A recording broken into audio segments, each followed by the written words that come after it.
Imagine walking through a town where every street, every home, every church and school carries the laughter, the struggles, and the dreams of generations. Now imagine that same town, thriving for decades, slowly vanishing not because of storms,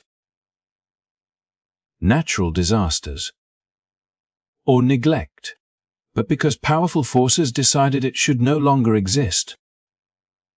Post-slavery, the United States orchestrated a pattern of displacing black communities, sometimes through outright violence, sometimes through government-led projects, all cloaked in the language of progress and development. These were not just relocations, they were erasures of culture, history, and generational wealth, hidden beneath lakes, reservoirs, and infrastructure projects across the nation. From the early 20th century onward, Black Americans worked tirelessly to build communities that could sustain their families, educate their children, and create spaces where their voices could flourish. They opened businesses, established schools, and built churches, turning once barren or neglected lands into vibrant, self-sufficient towns. These communities were not only centers of daily life, they were symbols of resilience, creativity, and independence in a society that had long marginalized them. Yet, as these towns prospered, they also attracted the attention of those who saw them as obstacles or opportunities for financial gain, political power, or urban development. Take, for example, towns like Oscarville in Georgia, Colega in Alabama, or Seneca Village in New York City. Each had its own story of community, achievement, and hardship. Each also faced the devastating reality of forced displacement. Families were uprooted, homes were destroyed, and land that had been painstakingly cultivated for decades was submerged underwater or repurposed for large-scale infrastructure projects. What these towns had built over generations, their schools, their churches, their cultural landmarks, was literally and figuratively washed away. But these stories are more than historical footnotes. They are powerful reminders of how policy, prejudice, and progress can collide to erase entire communities. They force us to question who decides what counts as progress and at what cost. And they challenge us to remember, to honor, and to share these histories so that the lives, struggles, and achievements of these communities are not forgotten. In this video, we are going to explore the untold histories of black towns that were flooded to make lakes, reservoirs, and other infrastructure projects. We will journey through their streets, meet the people who lived there, and uncover the cultural legacies that still ripple through generations today. Along the way, you will hear stories of resilience, courage, and community, reminding us that even when places disappear, the spirit of the people who lived there endures. If you are ready to dive into these hidden chapters of American history and discover stories that mainstream narratives often overlook, make sure to hit that like button, subscribe to our channel, and turn on notifications so you do not miss any of our future videos. By sharing this content, you help amplify voices that history tried to silence and ensure that the lessons of the past continue to inspire and educate. Join us as we uncover the remarkable yet often heartbreaking tales of communities that refused to be forgotten, even when their towns were lost beneath the waves. As the story of black communities in America unfolds, one of the most haunting chapters is not written in textbooks or public memorials, but lies quietly beneath placid waters that millions of people enjoy without knowing the cost. Across the United States, thriving towns built by black Americans were systematically erased, not through fire or conquest alone, but by the deliberate flooding of their homes, schools, churches, and even cemeteries to make way for lakes, reservoirs, and infrastructure projects.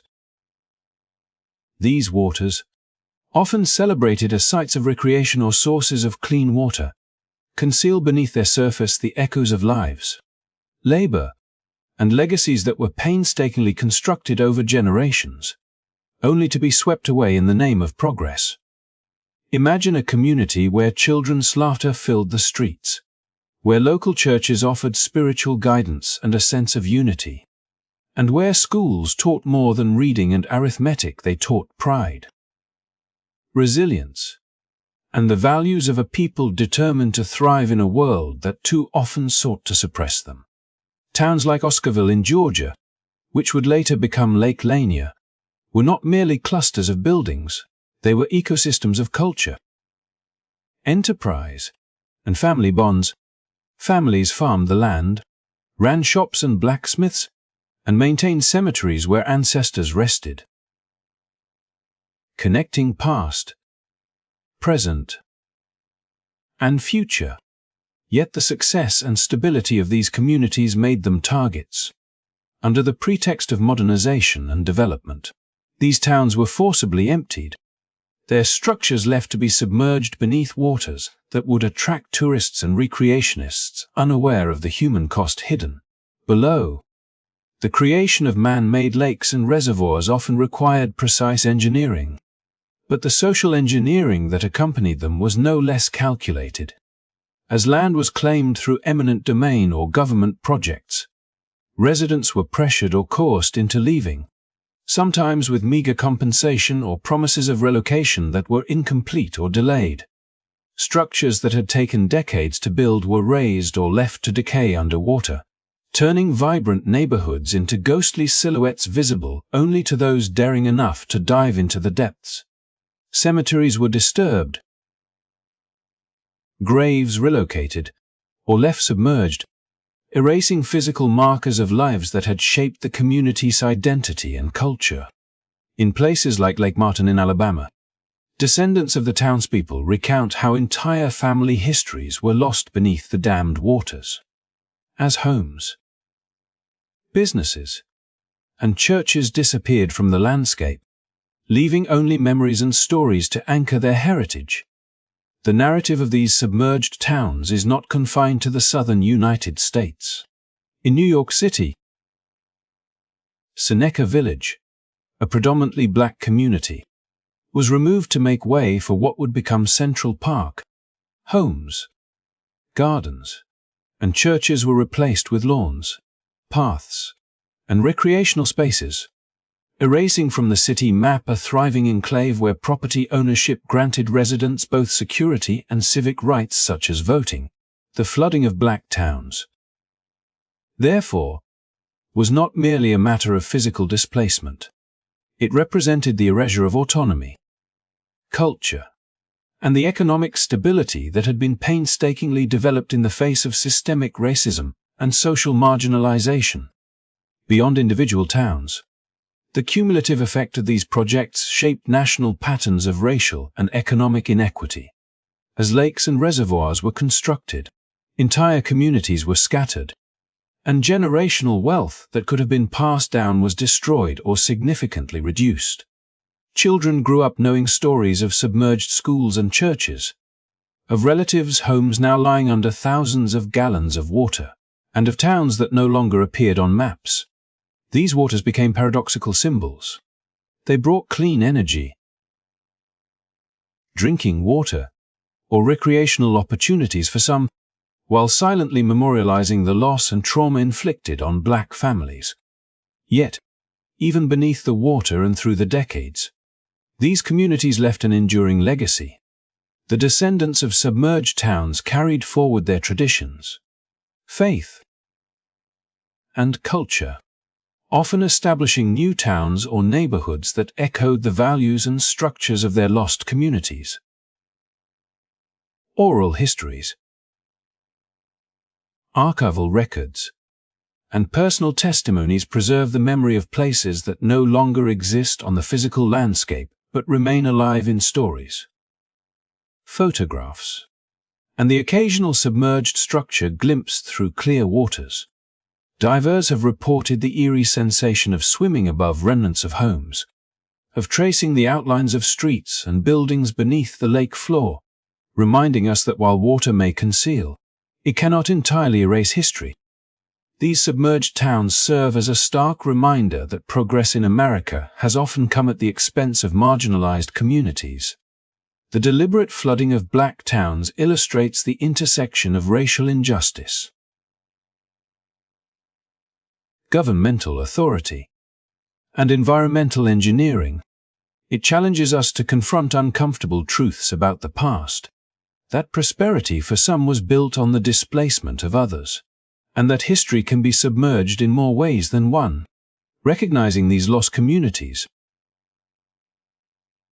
their achievements, and their struggles compels a deeper understanding of resilience, the importance of preserving cultural memory, and the need to honor the lives disrupted by projects that often benefited those already in positions of power. As we reflect on these hidden histories, it becomes clear that these lakes and reservoirs are not merely bodies of water, they are monuments to lives, communities, and cultures that were forcibly erased. They prompt us to ask difficult questions about how we measure progress and who bears its costs, reminding us that the stories of those submerged beneath these waters are integral to the narrative of America itself. By remembering and sharing these histories, we keep alive the legacies of communities that fought to thrive, even in the face of deliberate erasure, and we ensure that their stories continue to educate, inspire, and demand justice for generations to come.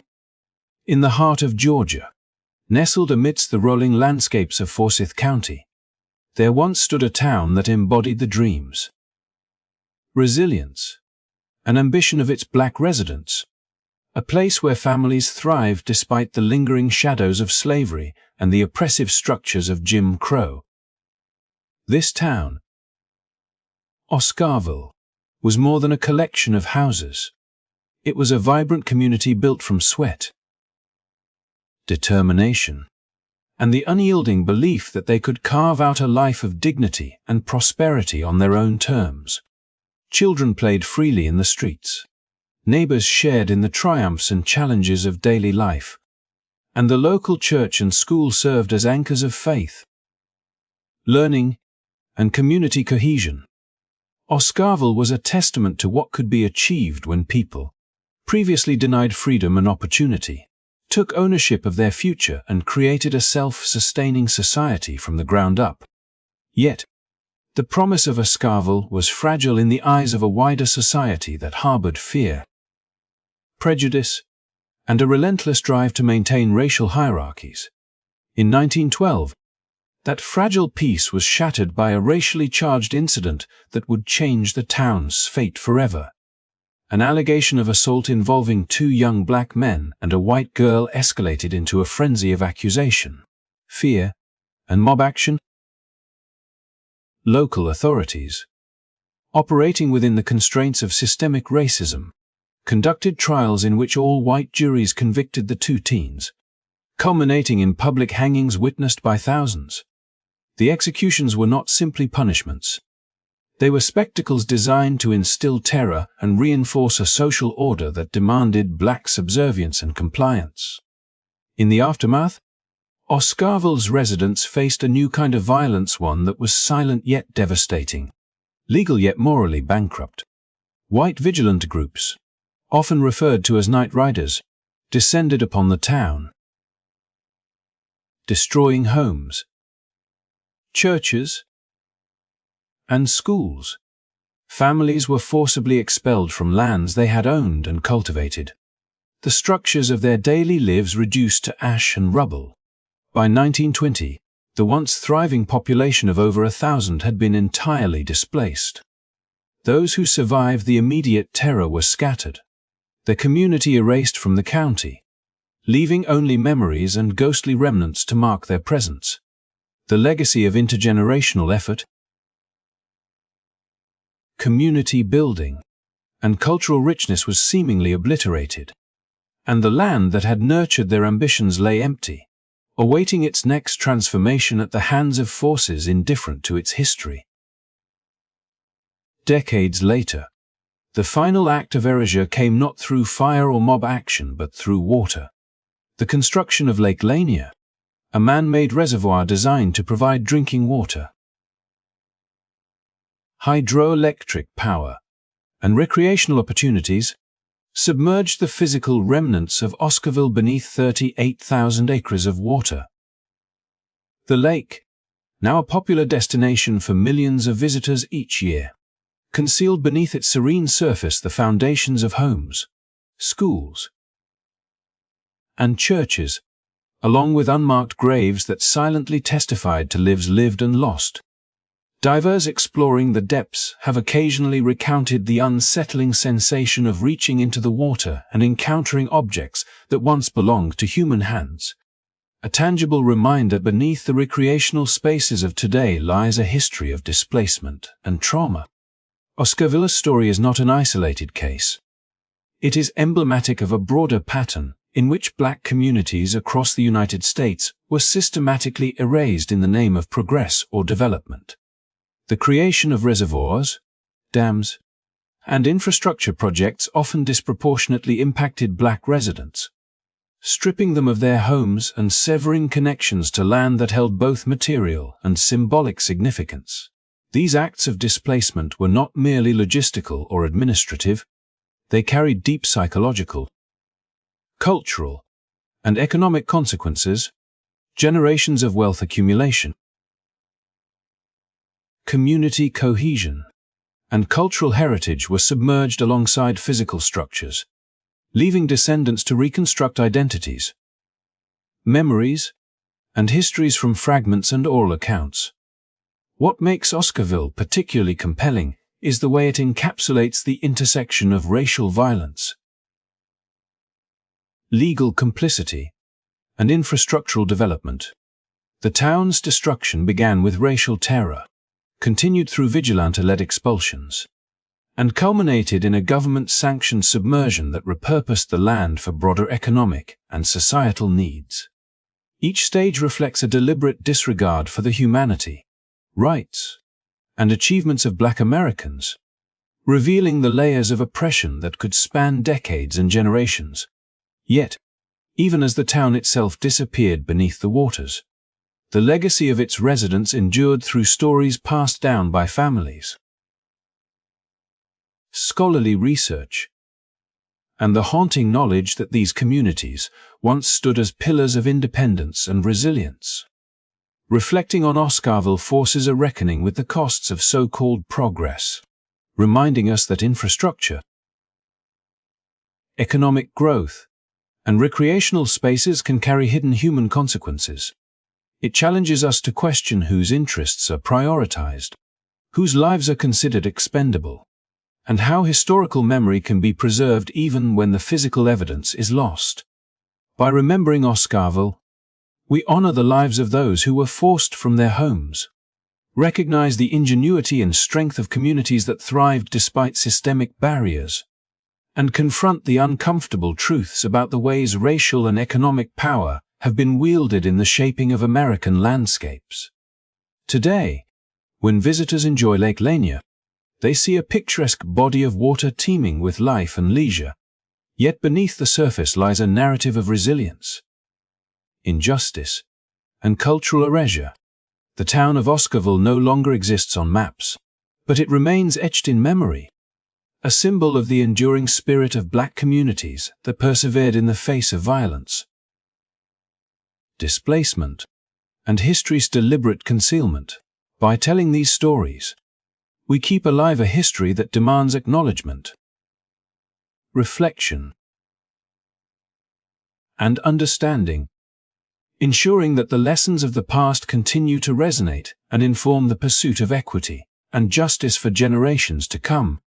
In the quiet stretches of Alabama, nestled along the winding banks of rivers and amidst the dense forests, there was a town that stood as a beacon of hope and determination for its Black residents.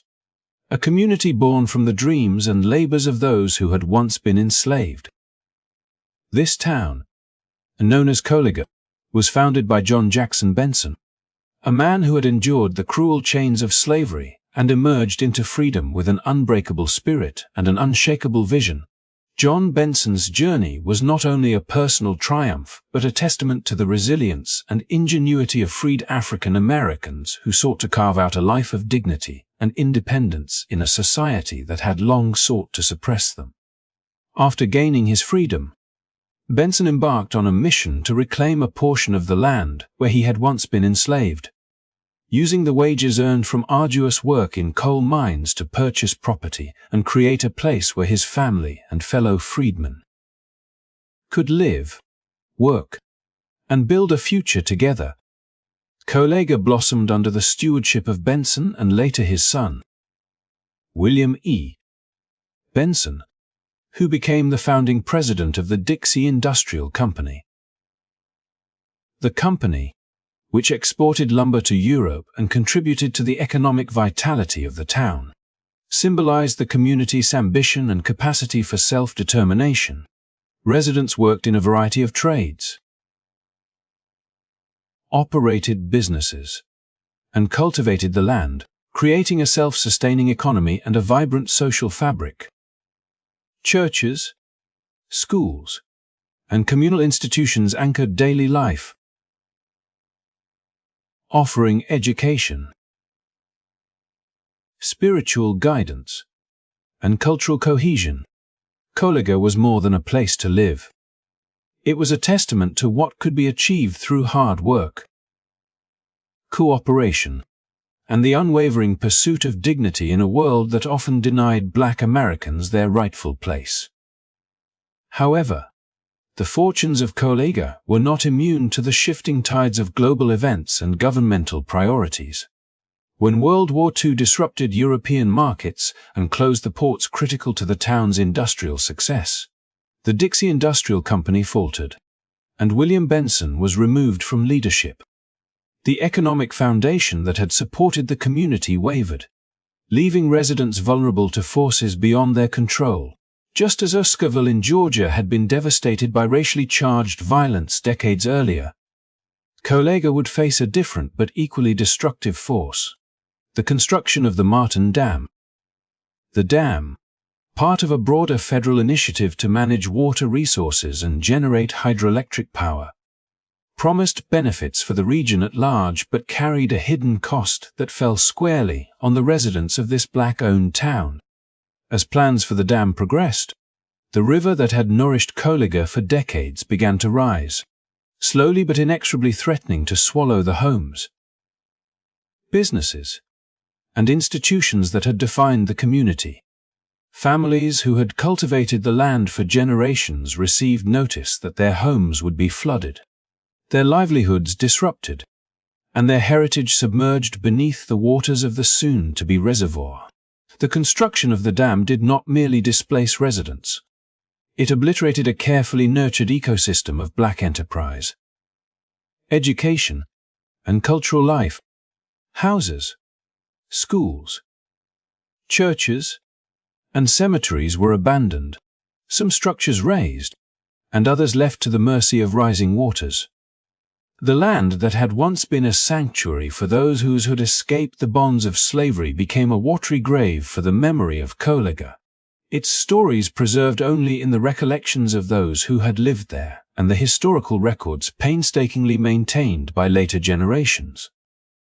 The displacement was not just a physical relocation, but a profound psychological and cultural rupture. Families were scattered, forced to rebuild their lives in unfamiliar environments, often with limited resources and support. Generational wealth, painstakingly accumulated through land ownership, industrial ventures, and communal enterprise, was abruptly dismantled, leaving descendants to reconstruct legacies from fragments of memory. Photographs and oral histories, the educational and spiritual institutions that had once nurtured a thriving Black community, were erased, severing ties to a rich heritage of knowledge, faith, and cultural identity. Even as the reservoir filled, covering the land in a sheen of progress, the invisible currents carried the collective grief, resilience, an enduring spirit of those who had called Coalinga home. Yet, in the story of Coalinga lies a testament to perseverance and the unyielding drive to sustain community and culture against overwhelming odds.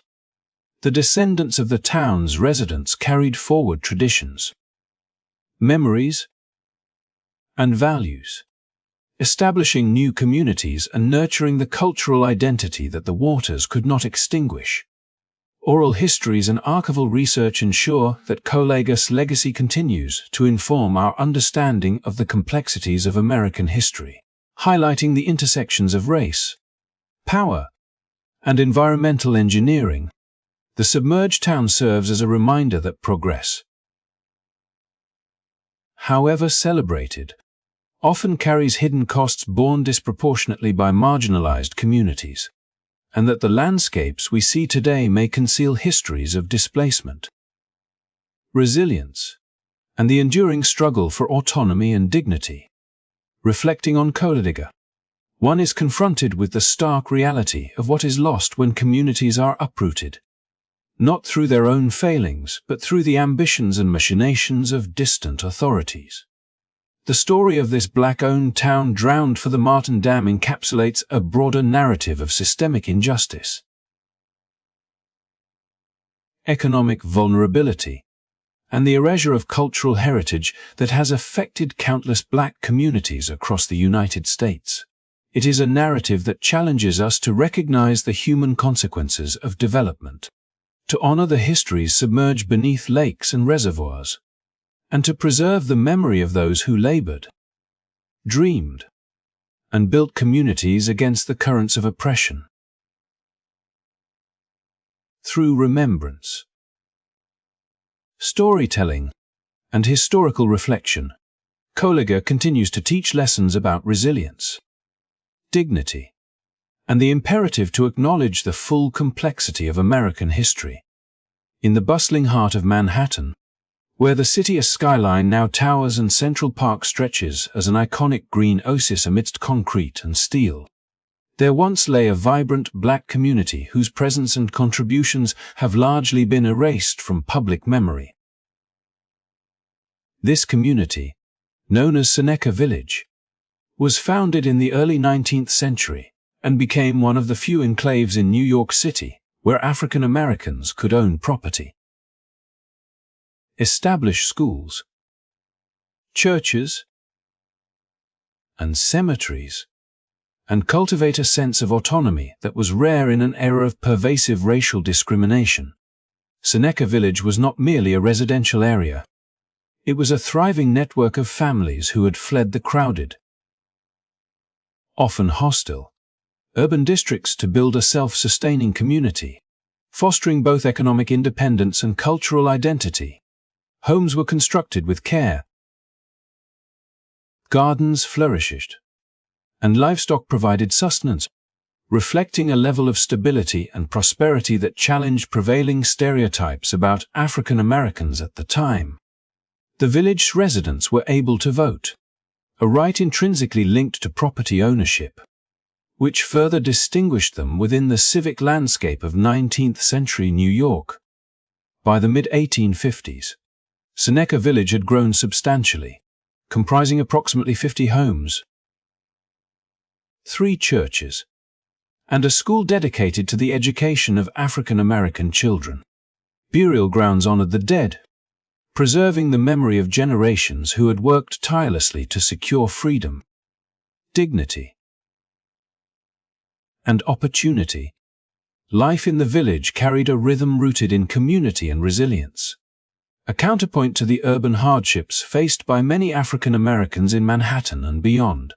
The village was a place where children learned the value of hard work and self-reliance, where neighbors relied on one another for support, and where a sense of shared history and purpose imbued every street and structure. Residents cultivated both literal and metaphorical roots, creating a stable foundation from which their families could thrive despite the racial inequalities that permeated the broader society. However, this flourishing community was soon to face a force beyond local disputes or economic challenges. the sweeping vision of urban planners who sought to create what would become the country's first major landscaped public park.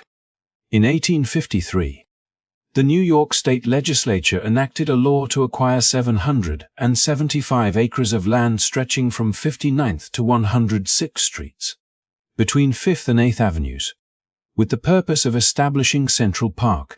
While the park would ultimately be celebrated as a masterpiece of urban design and a symbol of civic pride, the immediate consequence for Seneca Village was devastating.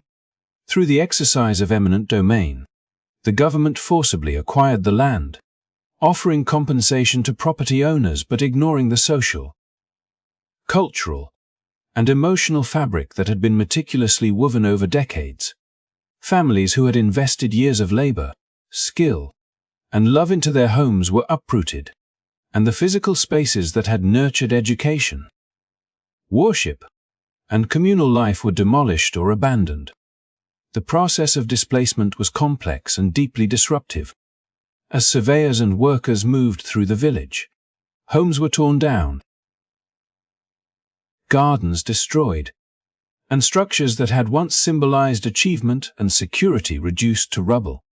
Churches that had served as centers of spiritual guidance and community cohesion were dismantled, and the school where children had learned both academic and moral lessons was closed, severing one of the vital threads of communal continuity.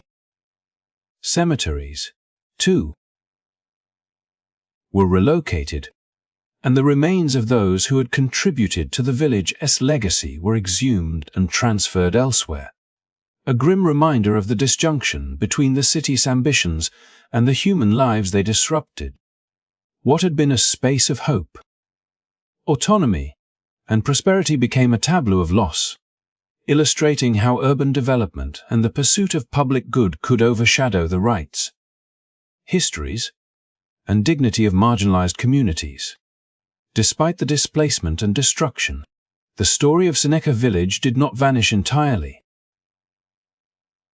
Historical records,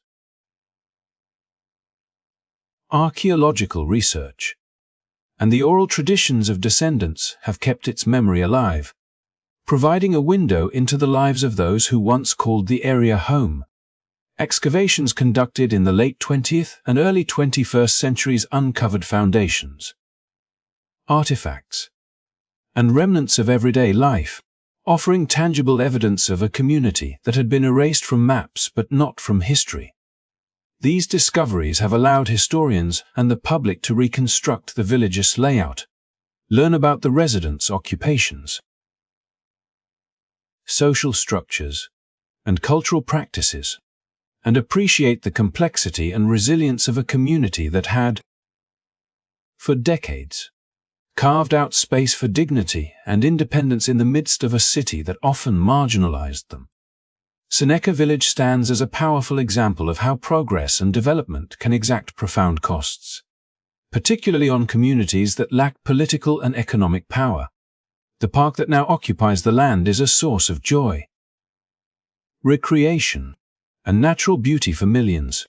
Yet beneath its lawns and pathways lies the story of families displaced, institutions dismantled, and a vibrant cultural network lost.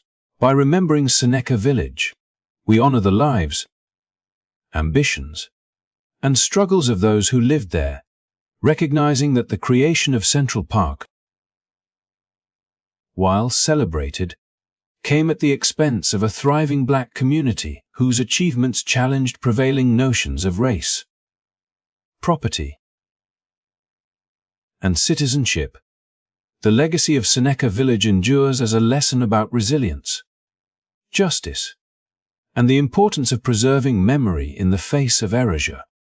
It reminds us that history is often layered beneath the surface of the landscapes we take for granted, that the green spaces of today can mask the lives and labor of those displaced to make way for them, and that the stories of marginalized communities must be actively recovered and shared.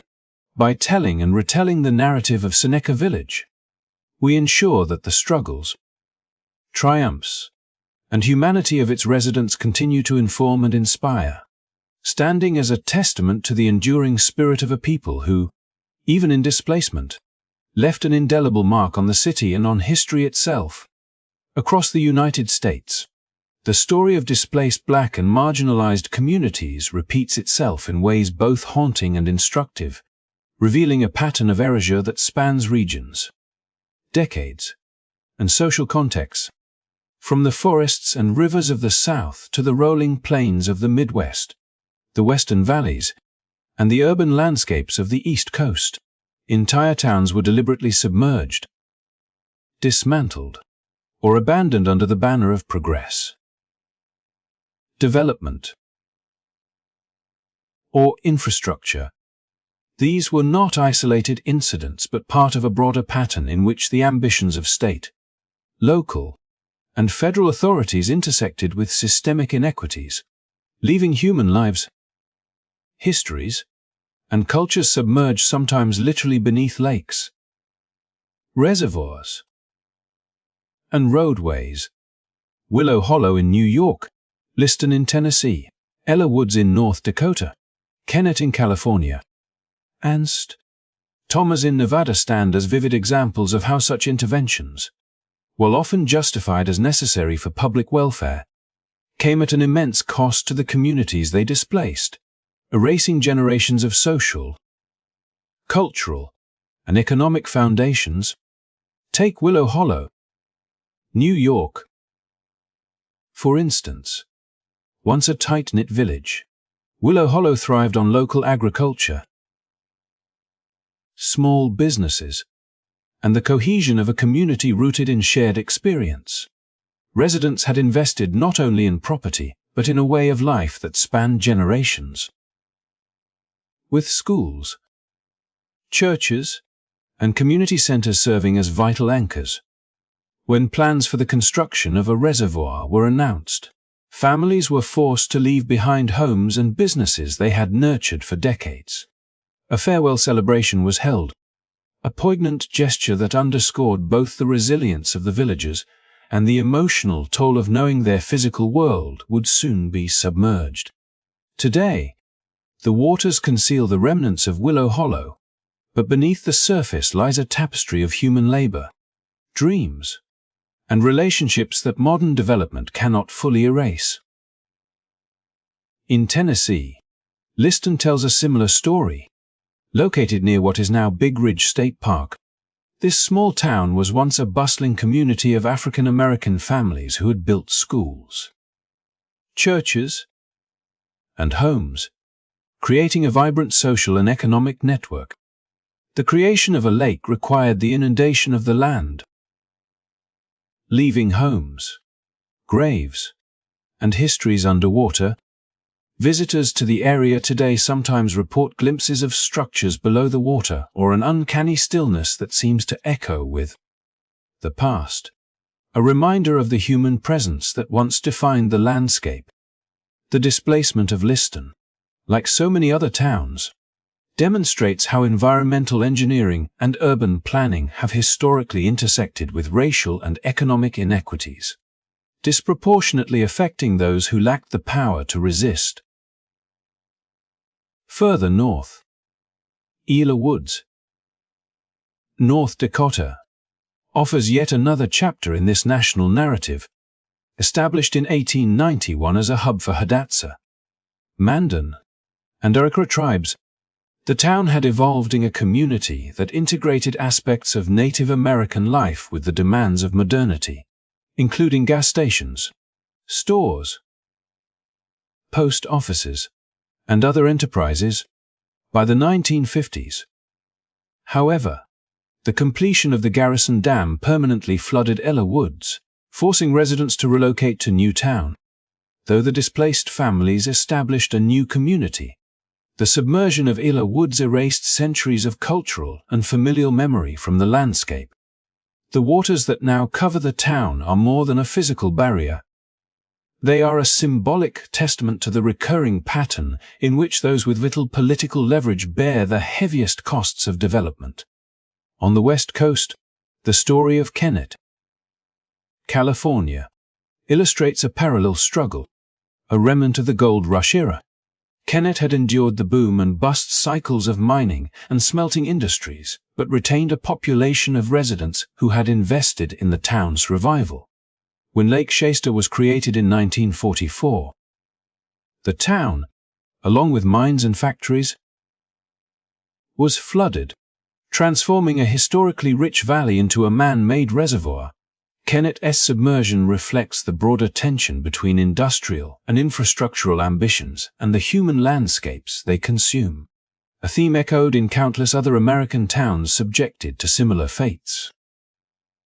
Meanwhile, Thomas, Nevada, exemplifies displacement in the arid Southwest, where settlements were historically dependent on scarce water sources.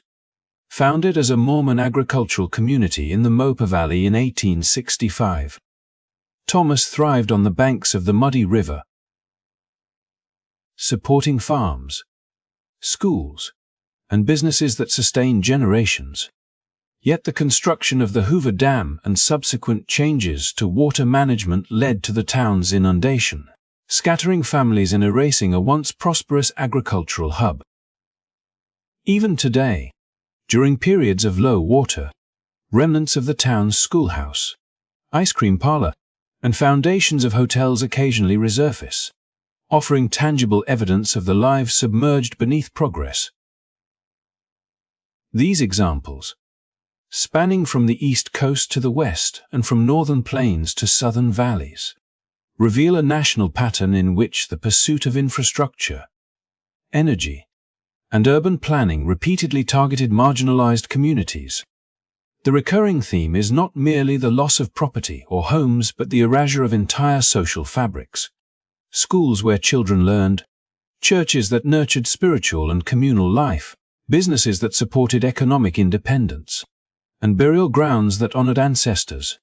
Across the country, families were forced to reconstruct their lives, often in unfamiliar areas with diminished resources, while the lands they once called home became reservoirs of utility and recreation.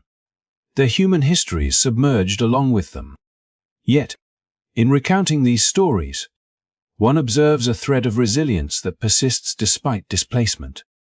Descendants of these towns carry forward traditions, values, and cultural memory, reconstructing communities and preserving the narratives that official records often overlook. Scholars and historians work tirelessly to document and illuminate these histories, excavating submerged foundation, piecing together archival evidence, and conducting oral histories to ensure that the legacies of towns like Willow Hollow, Liston, Elah Woods, Kennett, and St. Thomas are neither forgotten nor minimized. The stories of these communities compel us to consider the human cost of progress, to reflect on whose voices are prioritized in public projects, and to recognize the invisible currents of history that shape the landscapes we inhabit today. Through these examples, a broader lesson emerges. The physical and cultural erasure of communities is never merely incidental, but a reflection of systemic patterns in which race, economics, and political power intersect to determine who is displaced and who benefits. By studying and remembering these submerged towns, we honor the lives and legacies of those who built them, recognize the resilience of displaced communities, and confront the often unseen consequences of development. Across the United States, the waters that cover these towns do more than reflect sunlight, they mirror histories of perseverance, injustice, and the enduring struggle for recognition and justice, ensuring that even beneath the surface, the stories of these communities continue to resonate.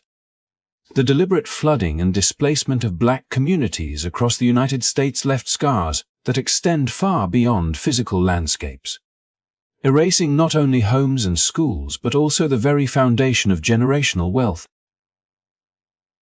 cultural heritage, and social cohesion that these communities had painstakingly built over decades. In towns like Oscarville, Georgia, Seneca Village in Manhattan, and countless others across the nation, families had invested their labor, resources, and ingenuity to create self-sufficient communities where children could grow up with access to education, spiritual guidance, and opportunities that were often denied elsewhere. These towns were more than settlements. They were incubators of prosperity, hubs of cultural expression, and symbols of resilience in the face of systemic racism.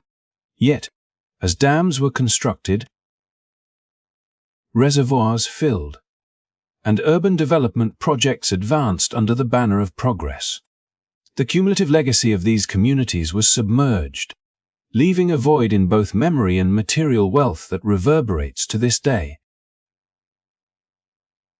Generational wealth, which manifests not only in land and property but also in businesses, networks, and inheritance, was among the most devastating losses caused by forced displacement. In communities such as Kolega, founded by freed slaves in Alama, families had secured land, built homes, and created enterprises that fostered economic stability and opportunity. Lumber operations, stores, and farms generated income that could be passed down to subsequent generations, forming a foundation for long-term financial security. However, when projects like the Martin Dam inundated the town, property was taken, enterprises were shuttered, and wealth accumulated over lifetimes vanished beneath the rising waters.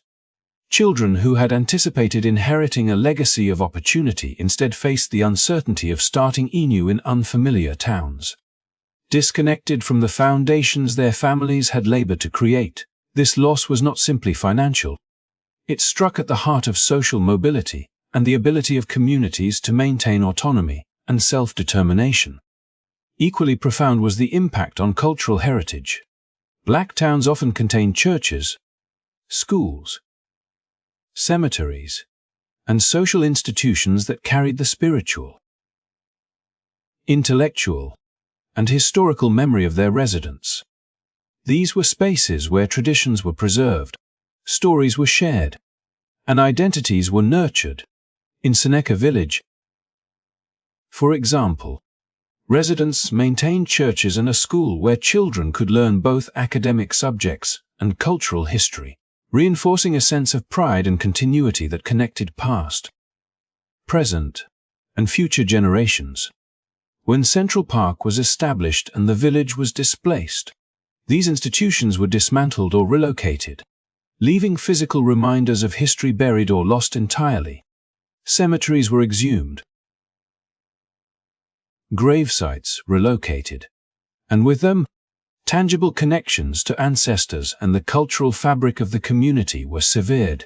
The erasure of these spaces represented more than the loss of structures. It represented a rupture in the transmission of knowledge, values, and identity that had been cultivated over decades. Community cohesion, the network of relationships and mutual support that sustains a group of people, was another casualty of displacement. Towns like Liston, Tennessee, and Illa Woods, North Dakota, were more than clusters of homes. They were ecosystems of interdependence where neighbors relied on one another for childcare, labor, economic exchange, and social support. The forced relocation of these populations scattered families, friends, and colleagues, fracturing social networks that had provided resilience in the face of systemic oppression. The loss of cohesion extended beyond immediate relationships. It undermined collective memory, diminished political influence, and eroded the social capital that had allowed these communities to advocate for themselves and protect their interests. Rebuilding such networks was, and remains, a daunting challenge, often requiring generations to reconstruct bonds that had been forcibly broken. The psychological toll of displacement cannot be understated.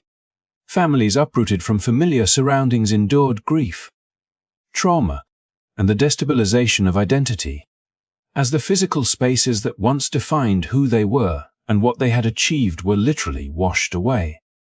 Stories from survivors of flooded communities recount not only the heartbreak of leaving homes and businesses, but also the haunting knowledge that cemeteries, sacred spaces, and historic sites were now submerged, inaccessible, and at risk of being forgotten entirely. This collective trauma has been passed down through generations, shaping perceptions of security, belonging, and opportunity within families and communities. The invisible scars of these events highlight how displacement is not merely a logistical or economic challenge. It is a profound violation of continuity, legacy, and human dignity. The destruction of generational wealth, cultural heritage, and community cohesion also underscores the broader systemic inequities that facilitated these displacements. Decisions about where to build dams, reservoirs, and urban infrastructure were rarely made with the interests of Black communities in mind. Instead, these projects were often driven by economic and political imperatives that prioritized majority populations. Industrial growth and urban planning goals over the rights and needs of marginalized communities. This pattern reflects a historical trend in which Black Americans, despite their contributions and resilience, were disproportionately affected by policies that removed them from their lands, erased their histories, and limited their access to opportunities for advancement. Each inundated town tells a story of both human ingenuity and systemic injustice, demonstrating how progress, when unchecked by considerations of equity and justice, can devastate communities rather than uplift them. Yet, amid these stories of loss, the resilience of displaced communities endures. Descendants of submerged towns have worked to preserve their histories through oral narratives, archival research, and advocacy, ensuring that the experiences of their ancestors are not forgotten. Scholars and community activists have excavated artifacts, documented memories, and mapped former town layouts, reconstructing the rich legacies of places like Oscarville, Colaga, Liston, and Seneca Village. These efforts provide both a testament to the ingenuity and perseverance of those who lived in these communities and a reminder of the importance of historical recognition. By honoring the stories of displaced Black communities, we acknowledge the wealth of knowledge, culture, and resilience that they contributed to American society, and we challenge ourselves to confront the inequities that allowed their erasure.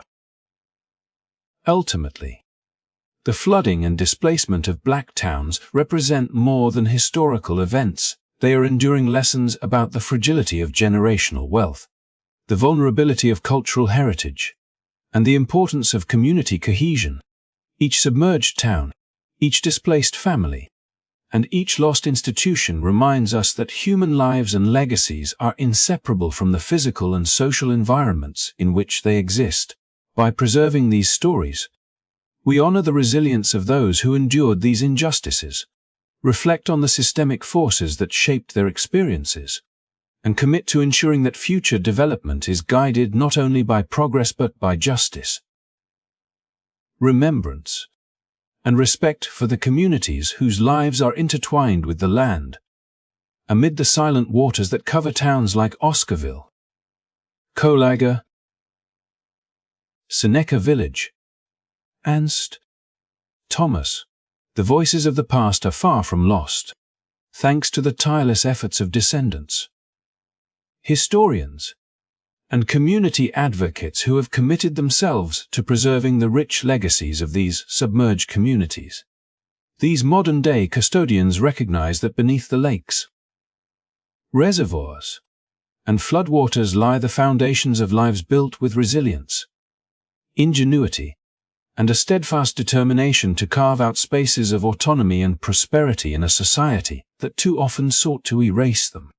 Through meticulous archival research, carefully maintained markers, and vibrant oral histories, the stories of these towns have been rescued from obscurity, offering both a memorial to the people who lived there and a compelling lens through which we can examine the intersections of race, development, and memory in American history. The work of historians often begins in archives, where census records, property deeds, newspapers, photographs, and personal letters provide fragments of what life was like in towns that no longer exist above ground. For instance, in Seneca Village, Manhattan, the reconstruction of household patterns, church congregations, and school attendance allows scholars to map the contours of a thriving African American community in the mid-19th century, revealing a level of stability, property ownership, and civic participation that challenges common assumptions about urban black life during that period. By piecing together these fragments, historians not only restore names and faces to the records, but also breathe life into the social, economic, and cultural practices that defined the community.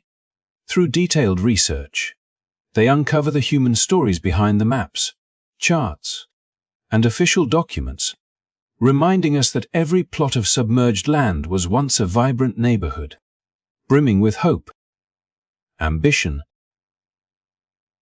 and connection. Beyond traditional archival work, physical markers and commemorative projects have emerged as vital tools for public recognition and education. In some areas, plaques, monuments, and interpretive signs now guide visitors to the shores of reservoirs or lakes, revealing the hidden histories beneath the water. For example, at Lake Lanier in Georgia, community advocates have sought to document and mark the location of a scarvel, reminding visitors that beneath the recreational waters lies the memory of a town forcibly displaced by racial violence and subsequent infrastructural development.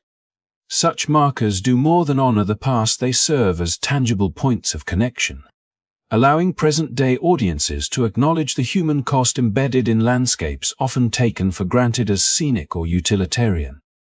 These commemorative efforts transform ordinary lakefronts into spaces of reflection and engagement, providing a bridge between historical events and contemporary consciousness. Equally important are the oral histories that capture the lived experiences of former residents, their descendants, and others connected to the submerged communities.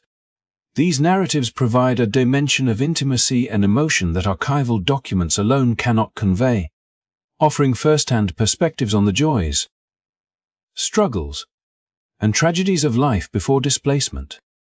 Interviews with elders who remember the bustling streets of Liston, Tennessee, or the thriving businesses of Coliga, Alabama, recount the sounds, smells, and rhythms of everyday life, the intergenerational knowledge passed through schools and churches, and the heartbreak of watching homes and sacred spaces vanish beneath rising waters.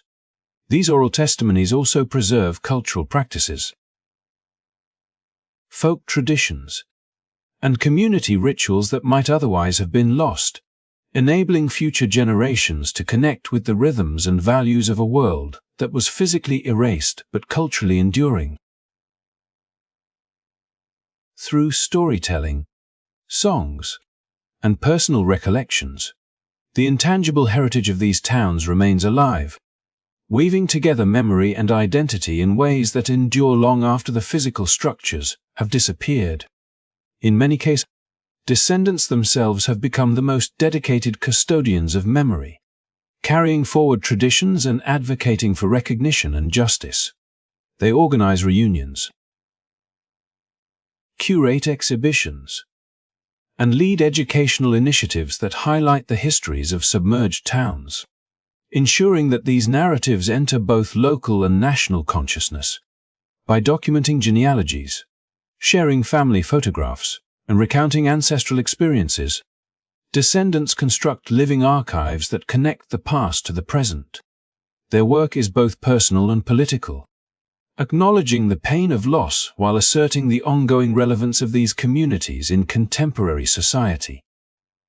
For them, preserving memory is an act of resistance against erasure, a reaffirmation that the lives, labor, and legacies of those who once lived in these towns continue to matter and deserve to be honored.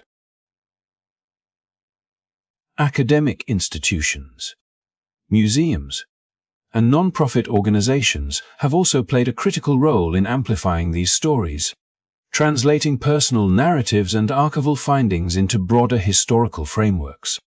Collaborative projects often combine technological tools, such as GIS mapping, 3D reconstructions, and digital archives, with traditional research methods, allowing historians and community members to visualize submerged towns and explore how landscapes have been transformed over time. For example, digital reconstructions of Seneca Village provide immersive experiences that let audiences walk virtually through streets, homes, and public spaces that have long been hidden beneath Central Park. By leveraging technology alongside oral and archival histories, these initiatives not only preserve memory but also democratize access to it, ensuring that the stories of displaced communities are not confined to specialized archives but can reach a global audience. The preservation of submerged towns' histories also serves a moral and educational purpose. It confronts viewers and readers with the human consequences of development policies, racial injustice, and systemic inequities, challenging us to reconsider the narratives of progress that often overlook those who paid the highest price. Through archives, markers, oral histories, and digital reconstructions, these stories emphasize that progress need not be synonymous with erasure, and that acknowledging past wrongs is essential for building a more equitable and informed society. By making these histories visible, descendants and historians honor the resilience, ingenuity, and dignity of communities that refuse to be forgotten, asserting that memory itself is a form of justice. Ultimately, the ongoing work to preserve the stories of submerged towns illustrates the power of memory, the importance of storytelling, and the enduring presence of human agency, even in the face of displacement. Each marker, interview, and archival document acts as a thread connecting the past to the present, weaving a tapestry of resilience, identity, and cultural richness. Through these efforts, the submerged towns of America are not merely remembered, they are revived in the collective consciousness, ensuring that the lessons they offer about community, injustice, and perseverance remain vital for generations to come. In honoring these stories, we pay tribute to the lives lost, the communities uprooted, and the enduring spirit of those who continue to fight to ensure that their histories are neither silenced nor forgotten. As we reach the end of this journey through the submerged towns and erased communities of Black America, it becomes impossible to ignore the weight of what has been lost, the resilience of those who endured, and the urgent lessons that these stories continue to offer. Each town we have explored, from Oscarville in Georgia to Seneca Village in Manhattan, from Coligan, Alabama to Thomas in Nevada, represents more than a geographic location. They are testimonies to a people's determination, creativity, and enduring spirit in the face of systemic oppression. These towns were built on foundations of hard work, community cohesion, and cultural pride, only to be uprooted by racial violence, government projects, and development policies that prioritized progress over human dignity. By recognizing and remembering these erased communities, we confront the uncomfortable truths about systemic racism and environmental injustice that have shaped American history in ways that continue to resonate today. The flooding and displacement of Black communities were not isolated incidents but part of a broader pattern that reveals how power, race, and economics intersected to suppress opportunities for marginalized populations. Across the country, thousands of families lost not only their homes and businesses, but also the very legacies that could have sustained them for generations. Generational wealth evaporated under rising waters, schools and churches vanished, and cemeteries were exhumed or submerged, severing the ties that connected descendants to their ancestors. Each of these acts represents a deliberate disruption of continuity, an attempt to erase memory and culture under the guise of development. Yet, in studying these tragedies, we also uncover stories of courage, ingenuity, and unbreakable community bonds. Survivors and their descendants have fought tirelessly to preserve what remains through oral histories, archival projects, and commemorative efforts, ensuring that the sacrifices and achievements of these communities are not lost to time. Environmental injustice is a critical element of this story. Decisions about where to build dams, reservoirs, and other infrastructure were frequently made without meaningful input from the communities directly affected, disproportionately impacting black towns and other marginalized populations. These projects were justified as necessary for public good, flood control, or urban expansion. Yet the human cost was immense. Entire communities were rendered invisible, their histories submerged along with the physical spaces they had created. Recognizing this pattern allows us to examine the ways in which environmental policy,